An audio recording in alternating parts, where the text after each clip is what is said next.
Edward, my son, I see you're still rocking those scissors for hands. Now, I've seen a lot of things in my time, miracles, walking on water, you know, the usual. But I've got to say, your look is sharp. And I mean, literally cutting edge. Let me ask you something. How often do those hands of yours really get you into trouble? Sure, you've done some beautiful things like trimming those hedges, making them look like angels. Seriously, some of your topiary skills are heavenly, but if we're being honest, you've also cut a little too deep sometimes, both literally and figuratively. Remember when you accidentally scratched Kim's face? Yeah, that wasn't your finest moment. And that time you left half the town in bandages. Oof, not great. But don't worry, I'm not here to shame you. I'm here to help. You see, even with those razor-sharp hands, Edward, there's a better way forward. Trust me, I've seen people with far bigger messes on their hands. Figuratively speaking, of course. No one's beyond a little redemption. After all, if I could help Peter fix things after cutting off someone's ear, with a regular sword, mind you, there's plenty of hope for you too. So let's see if we can turn those scissors into something more divine. Edward, you know, it's not easy to be different. Trust me, I understand. You've felt like an outsider for so long, and those scissors have only made it harder. You didn't ask for this, being created in this way. But my dear friend, that doesn't mean you're doomed to a life of isolation or accidentally scarring everyone who gets close to you. Let's talk about some of the rough patches, shall we? You've had moments where you just snipped too much.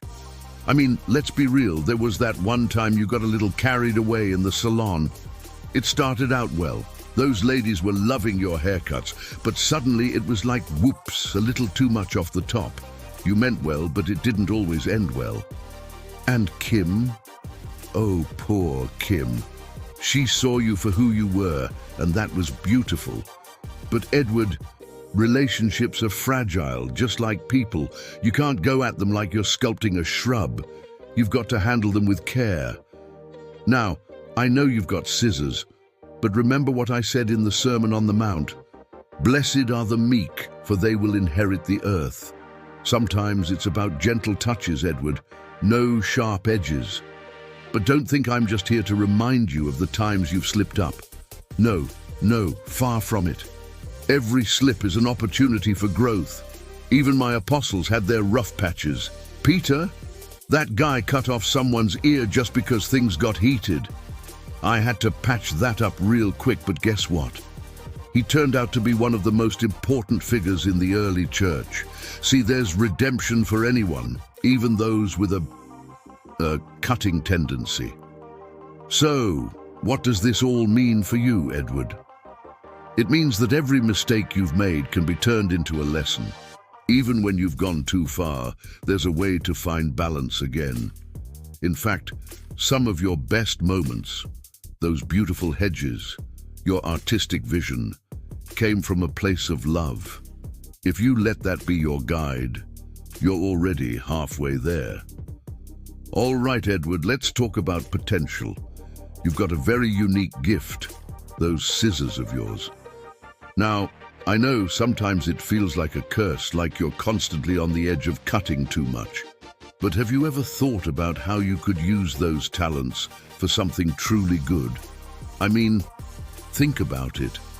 What if, instead of just trimming hedges or accidentally slicing people's hands, you started creating beauty that uplifts everyone around you? Now, I'm not saying you've got to start crafting halos out of topiaries or anything, but what about helping people? You've already got the gift of creating art with your hands, or, well, scissors. Why not take that one step further? You could turn that sharp touch into a softer one by using it to help the people who feel like they're on the edges of society, just like you once were. Here's a little secret, Edward. The greatest thing you can do with what you've been given is serve others. Remember the parable of the talents? A master gave his servants some money to manage. 2 of them used it wisely, investing and growing it, while one buried his out of fear. Don't be like the one who buried his talents. Don't hide what makes you special. Use it to make the world a better place. Now, you don't have to start by saving the whole town. Small acts of kindness go a long way. Maybe you offer free haircuts at a shelter. Help people who don't have much feel like they're worth $1 million. Or maybe you create sculptures in public spaces that remind people of beauty, hope, and love. It's not about grand gestures all the time. It's about consistent acts of goodness. Remember, Edward, when I washed my disciples' feet, I, the Son of God, did that to show that serving others, even in the smallest ways, is one of the most powerful things you can do. People may look at your scissors and see danger, but what if they saw hope instead? And who knows, if you keep this up, I might have to give you a heavenly upgrade for those scissors.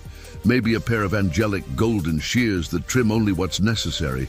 But hey, let's not get ahead of ourselves. The point is, your hands, scissors and all, aren't just tools for shaping things physically. They can shape lives. When people see you using your gifts for good, they'll realize that no matter how different or sharp-edged they feel, they can make a difference too. You'll inspire them, Edward, just like you're inspiring me right now by thinking about all the good you can do. You know, in Proverbs it says, "As iron sharpens iron, so one person sharpens another." You've been given the ability to sharpen the world around you. Just make sure you're sharpening it with love, kindness, and patience. Remember this, it's not about what you were given, it's about what you do with it. Use your talents for good and trust me, the rest will follow. Redemption isn't about being perfect. It's about taking the next step, even when the path seems a little jagged. Edward, the journey to the good side doesn't happen overnight. It's not about one big transformation. It's about the little steps you take every day. You've got a unique gift, and with it comes responsibility. But here's the good news. No one expects you to be perfect, not even me. What I'm asking is for you to use your gifts with love, with purpose, and with the understanding that even the sharpest edges can be softened by kindness. You don't have to be afraid of your own hands anymore. You don't have to fear that everything you touch will break or hurt someone. Let love be the guide in everything you do. You'll find that when love is your compass, those sharp edges, they won't seem so sharp anymore. Now, Edward, I'm not just giving this advice to you.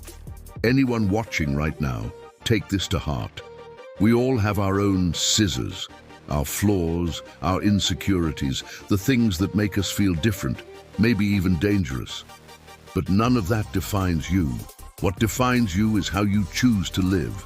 Every day is a new chance to turn things around, to be better, to lift others up instead of cutting them down. And Edward, that's what I see in you, a heart that wants to do good. You've been misunderstood, you've been hurt, but you're still standing. That alone tells me you've got more strength than you realize. So, my friend, start using that strength for something greater. Trim away the fear, the doubt, and make room for kindness, for hope, for redemption. You've got this, Edward. And remember, I'll be watching from above, and from all around, actually, keeping an eye on how you use those talents of yours.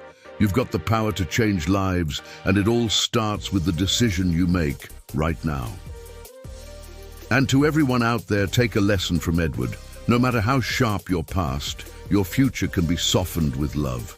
So, go ahead, subscribe to this channel, drop a like, and remember to always use your scissors, gifts, for good.